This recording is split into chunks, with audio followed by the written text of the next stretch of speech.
যুবক, রোজাদার যখনই দোয়া করবে তখনই কবুল হবে, তবে রোজাদারটা রোজাদার হতে হবে। ওই রোজাও রাখবা, মিথ্যাও বলবা, ঝগড়াও করবা, এই রোজাদার হলে হবে না। রোজাদার তোমার চোখের রোজা, হাতের রোজা, কানের রোজা, পায়ের রোজা। অর্থাৎ রোজা মানি গুনাহ থেকে বেঁচে থাকো, পানাহার থেকে বেঁচে থাকো, আর রোজার দ্বারা তাকওয়া অর্জন করো। রোজা রাইখা যেমন খানার থেকে বাঁচলা, তাকওয়ার সবক আদায় করো, গুনাহ থেকেও বাঁচো, হাতেরও বাঁচাও, চোখেরও বাঁচাও। এইভাবে করিয়া তুমি যদি দোয়া করো সাথে সাথে কবুল। তবে এর মধ্যে আর একটা স্পেশাল সময় আছে, ইফতারি সামনে নিয়ে মাওলারে দোয়া করো, মাওলার কাছে বলো। ইফতারি সামনে নিয়ে দোয়া করবা, কসম আল্লাহর জায়গায় কবুল।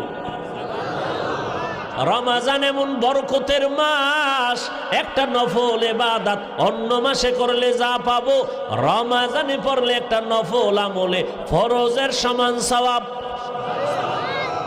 আবার একটা ফরজ অন্য মাসে পড়লে একটা পাবো, এক ফরজে এক সওয়াব, রমজানে এক ফরজে পাবো 70 গুণ বেশি। অতএব আমি রমজানে নফল ছাড়ব না, আমি 8 রাকাত পড়ব না, যতবারই বাড়ায় পড়ব। 20 রাকাত ওমর পড়েছেন, সাহাবায়ে কেরাম পড়েছেন। অতএব আমরা সাহাবায়ে কেরামের আদর্শের উম্মত, আমরা সাহাবায়ে কেরামের আদর্শ মানি। 20 রাকাত আর আমি পড়ব। এরপরেও যদি আপনার কোনো আপন লোক, একেবারে আপনার কলিজার আপন, সে যদি বলে আমি 8 রাকাত পড়ি, তুই কেন 20 পড়ো, আপনি তার মনটা রক্ষায় জবাব দিবেন, তোমার কথা মেনে আমি 8 রাকাত তারাবি পড়ব, ঠিক আছে, কিন্তু বাকি 12 রাকাতও ছাড়ব না। বাকি 12 রাকাত আমি নফল হিসাবে পড়ব।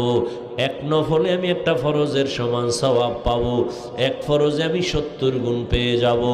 অতএব আমি এই রমজান পাইছি, আগামী রমজান পাবো কিনা জানা নাই। অতএব আমি এই আমল থেকে নিজেকে দূরে রাখতে চাই না। রমজানুল মুবারকে আমার নবীকে আল্লাহ দিয়েছেন, এত বরকত আল্লাহ দান করেছেন। এই রমজানে বান্দা বেশি বেশি কোরআন তেলাওয়াত করো, কারণ আমার নবীর কাছে কোরআন আসছে। নবী কোরআন শরীফটা আমাদের কাছে আমানত রেখে গেছেন। ও উম্মত, কোরআনটা ধরে রাখবা, সম্মান কমবে না। রমজানে তুমি কোরআন তেলাওয়াত চালু করে দাও।